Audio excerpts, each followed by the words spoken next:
What's up, guys? Tuki here, back again. This is episode 10 of Bourque's Battalion. I cannot believe we have made it 10 episodes. Happy we did, though. I was unsure on whether or not Ultimate Team had a spot on my channel, but I've really enjoyed this series, and I think there will be some form of a Road to Glory series on my channel moving forward. Of course, as I've said in the past, I'll never have, the most amount of coins. I'll never be able to just sit here and open special promo packs, for a daily video or something like that. But a Road to Glory style is something I'll be able to do. I should say as well, I'm getting sick, so this, my voice might be off. I might be pausing, at weird times instead of finishing a sentence. So forgive me for that, but I wanted to get this done. I should say, though, a couple of things. Based on some of the feedback, I am going to solidify the rules of this series, and here, look at this screen instead. I am going to solidify the rules of this series. There's been a lot of debate and a lot of feedback, and that's why things have changed. But the rules moving forward. Of course, the top comment at the end of the previous episode is what we do, and we will get to that, and that will always occur. Or at least, whatever comment we can afford to do that has the most likes is what we will do. If someone suggests, hey, go out and get a 100k player and we have 16,000 coins, we're going to have to go with the second best comment. But the reward packs, that's where a lot of the debate has been. And I think this is what we're going to do. No, I know this is what we're going to do. Bourque scores a goal, we get a reward pack. That's been a thing. That was the main basis of this series. We, of course, have added more reward packs as we've gone along. If there's a debut goal, we get a reward pack. And now, if there's a debut shutout, a lot of people have said we should do that. So we will. And retroactively, I actually went back and bought two 7.5k packs. I opened them. The record button decided to just ignore the fact that it was hit. So I missed out on that, but I'll show you what we got in a second. And of course the Rage Quit. Rage Quit, we get a pack. So far, Bourque goal, debut goal, shutout, debut shutout, not just the shutout in general. I think that'd be too much. Maybe not, who knows. But at least a debut shutout and a Rage Quit. And because it was thumbs up so much, if Chris Neal wins a fight, for as long as Chris Neal is in the lineup, if he wins a fight, we will get a pack. Keep in mind, they're all 7.5k packs, which brings me to this, because, actually, I'll show you the team first. The top comment in the last episode was to go out and get Zdeno Chara, so we have done just that. He will play with Kronwall. Larson, who was there, has been quick-sold. And just showing you quickly, nothing we ended up getting in those two 7.5k packs for the retroactive debut shutouts. No one's getting into the lineup. There is one player that has a chance, but we won't be starting him, and that is Torrey Krug. You could argue putting him in there for Kronwall, and maybe I'll give Kronwall the first game and Krug the second, but I really like having Bissonnette on defense, so that is where the problem becomes. But you can get a look at our lineup here, or at least the players that we have in the lineup. Feel free to just pause on each individual screen, but someone like Noah Hannafin, who we just packed, he's not going to get into the lineup, and that way we can avoid, man, my voice is giving out. That way, I'm storming through this. We are here, we are doing this. That way, as opposed to being like, oh, well, we packed Hannafin, Quine, Latta, Cal O'Reilly, they're all going to be in our lineup and all have a chance for a debut goal. No, they're not good enough to be in the lineup, so they won't be, and we won't cheese it that way. I think you guys get the point. And like I said, debut shutout, maybe, maybe not. I mean, well, debut shutout for sure. Shutout in general, that might be a bit too much. Of course, we had some jerseys and stuff that we will be holding on to now, as was suggested. I did, of course, end up going through and doing the golds for the carbon, so we have no golds on this account, but I do have plenty of coins now on my normal account that I can transfer over to here so that we can afford those debut packs. I have spent more than enough time talking. I think you guys get the point. Let's go, or let's get on, let's go. Who cares? Say what you want. It's episode 10. We have 2 games to play. Chara with the debut. Can he make an immediate impact? Let's find out. Power play goal number 1. Here's a way to create some momentum in the game. I agree. right here. 12-minute outstanding move. Missed. And you wait all game for a chance like that, and unfortunately for him, it clunked into the corner. Chicago's guilty of a game misconduct. That is a game misconduct. I had to wait to hear Artemi Panarin was hurt by Richard Panik. God damn. So Panik's gone. Don't worry, I won't do the Steve Dangle joke again with Ken Reed. Every game presents a fork in the road opportunity, and this is it. It's a long We have a chance to do some major damage here. And we immediately strike. Artemi Panarin waits him out. He burns the Blackhawk fan. And that is a wonderful start. And of course, we are still going to be on the power play. Not 5-on-3, but things are looking pretty good for us. What a shot by Artemi Panarin. But at some point, you got to get the puck to the middle of the ice. That's what they do, and they're rewarded with a power play goal. Under 7 minutes to go. It's a 1-0 game. The Bruins win that neutral zone faceoff. It's an onside. Panarin walks through again. Panarin again, right off the faceoff. He burns him. This poor Blackhawks fan. This must hurt that much more. That's the end. Good work by Eberle. Oh, he made him zig when he should have zagged, didn't he? Let's it go. And he gets a goal. He absolutely deserves to. I don't know what the hell I was doing there. That's all he does is dangle, and I was not patient at all. Can't even be mad. He deserved to score. That was horrific defense on my part. Turns around, back in his own end. Dominant first period. He takes a lot of dumb penalties, and now my computer's starting trying. Jabbed away by Buckland. Loose puck, good defensive denial. It's given him everything. Be too cute. You're in the middle of the ice. You want to make a win. And Bishop makes a save. Alrighty then. Alrighty then. Bishop with the biggest save of his young Bourque's Battalion career. Made an excellent save. This game, I didn't show the first period stats. I should have, but I'll show the second intermission stats. It'll be interesting at least. Into the last minute of the second period. Trying to go to Hornquist. Gains the blue line. Breakaway. Patrick Hornquist does it again. I can't ever see myself willingly taking him out of this lineup. His card is still amazing. And as you get a look at the stats thus far, you can see why I was a little bit concerned. Just a little bit, and I'll actually show you the first intermission stats. Prior to that or the first period stats, 15 shots to 2. I hate to say the word tilt, but prior to that Bishop save and the Hornquist goal, I was concerned. Up again by Richards. And that's an offside. Weber's come around with his stick. And he took the fight. It's not with Chris Neal.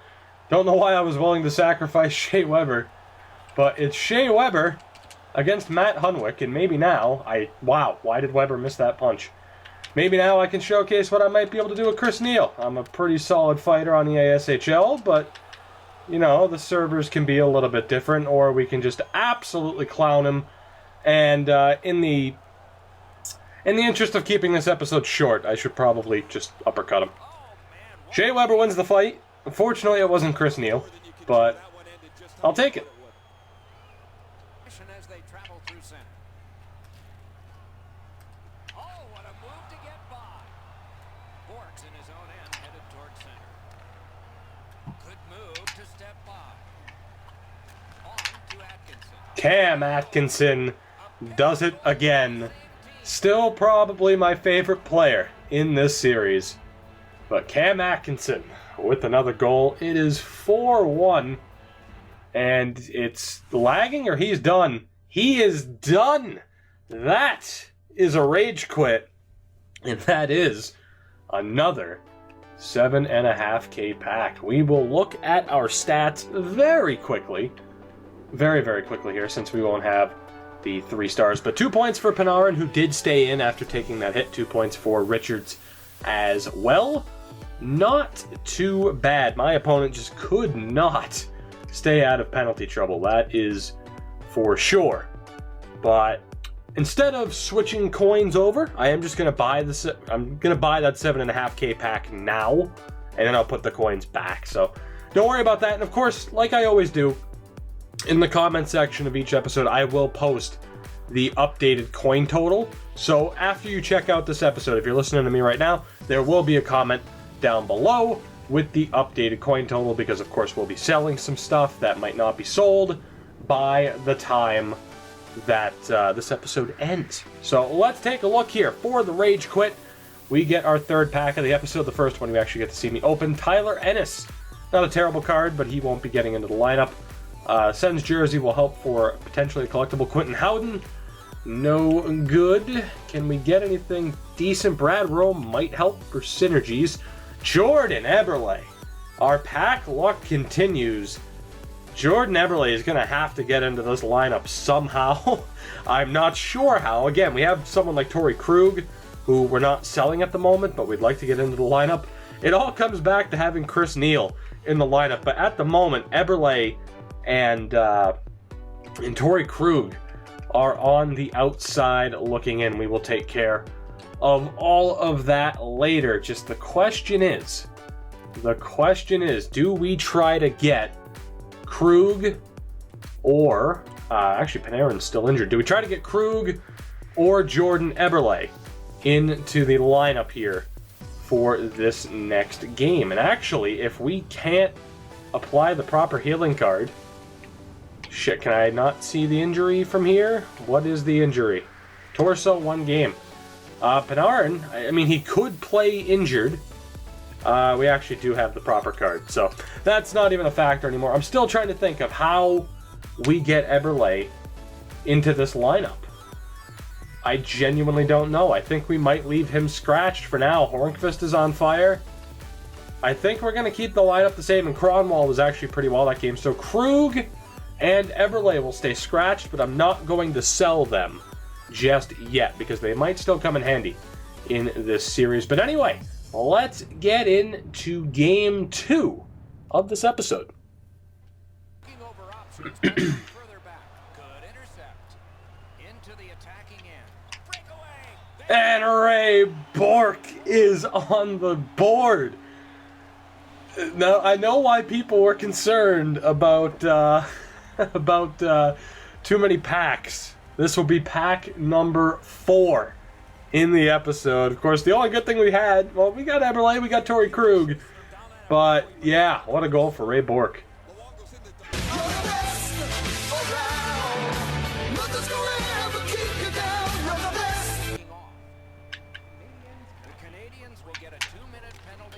And Biz nasty off the face-off. Not too bad. Another 5-on-3 power play tonight, and we are able to take advantage of it. And he hammers one. Big chance. And we take him down. Player switching gets the better of us, and an errant pass that didn't go to who it was supposed to go to costs us, and now we have to stop a penalty shot against Matthew Tkachuk. Easy as you like, right? Easy as you like. Ben Bishop, the big save.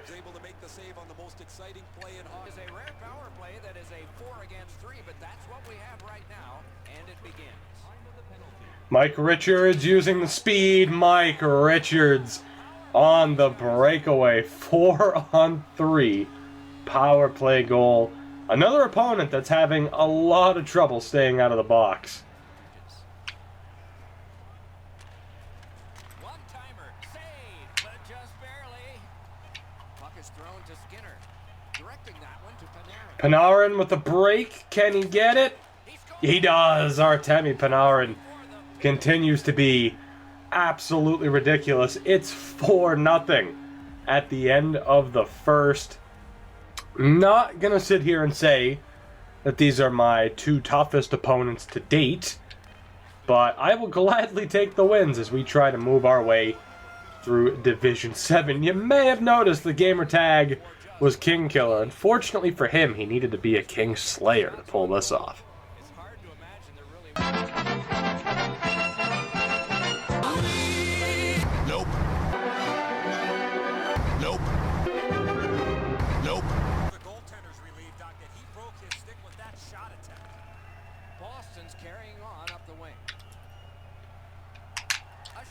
Patches. And Bissonnette, after Pacioretty comes so close on the short-handed breakaway attempt, Bissonnette does it again. Not too bad. I think we made the right decision to keep him on defense. He's been great for us. It's 5-0. And we look at the Canadians with a clean win on the draw. Rattled deep to Okposo. Oh, Okposo makes it 6-0. I'd say we have a chance at another rage quit. I'm actually going to put Chris Neal out there, and we will see if we can get a fight going with Chris Neal, because that would be a hat trick of packs if we force the rage quit. Of course, we're already getting the pack for Bourque. He's the one watching the replay. Not sure why. Will he go with Chris Neal? He will not. Unfortunate. But Chris Neal gets the goal. Maybe you should have gone with Chris Neal. The freebie makes it 7-0. He's staying. Can we get the fight with Chris Neal? I said I wasn't going to actively try. I definitely am. He's not taking it. I am shocked that he is still here. He might not be after this, and Konechny shot it awkwardly. A little bit of mercy from EA, perhaps. We have a winner. Lets it go. Atkinson adds another. Can we get the rage quit? Is 8-0 his limit? It's not. Man, this guy is a trooper. Although he's not picking a face-off grip. Maybe we have a chance. Nope, he's still here. Son of a bitch. And on the move. Snapping a pass to Richards. Jeff Skinner on a breakaway. Our dozenth breakaway of the game, and he can't score either. But Mike Richards can. Will that be enough to force the rage quit? It's 9-0. He's not leaving. Holy shit, this guy has the patience of a saint. A save by Luongo. You're going to be seeing that save a lot in the future, Doc.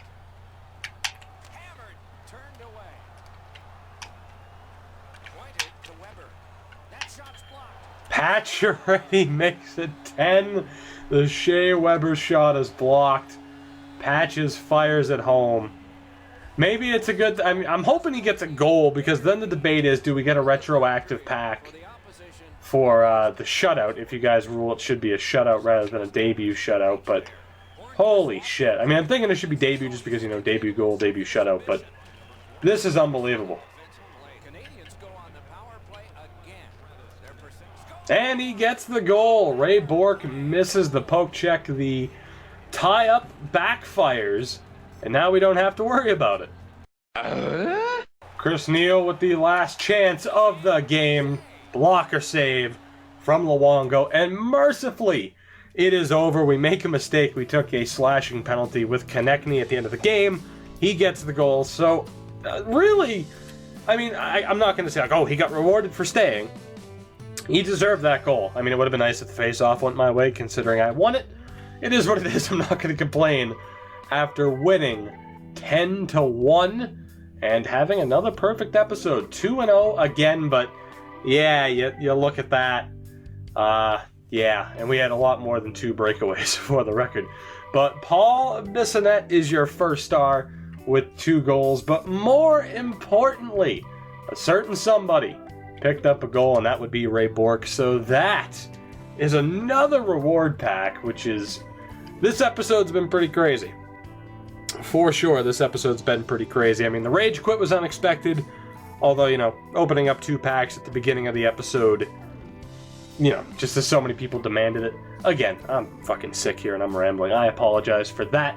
But as we wrap up this episode, we get one more 7.5K pack. Of course, I will add the 15K back to this account. So go down to the comments below to know for sure how many coins we have for the next episode. But who are we going to get in this pack? That is the question. We have Krug and Eberle sitting there as options. Luke Glendening will not be an option, that is for sure. We get another coach. Cam Talbot is a duplicate, so he will be sold. Josh Bailey won't be an impact player on this team, and that is it for that. So not a very good reward pack at all. But like I said, we have a good team with, even without Kruger, Eberle in the lineup, but they are there if needed. And of course, we will have another new addition to this team, depending on what the top comment is, heading in to the next episode. So that is where I leave you guys for this episode. The ball's in your court. What do we do next? Of course, make sure to like each other's comments. Top comment is what we do. And speaking of liking, if you enjoyed this episode, if it was worth me just losing, like, my voice is going to be gone, just gone. If that sacrifice was worth it to you, hit that like button, help support me and my channel. Of course, subscribe if you haven't already. But for now, guys, that is it, and I will see you in the next episode of Bourque's Battalion.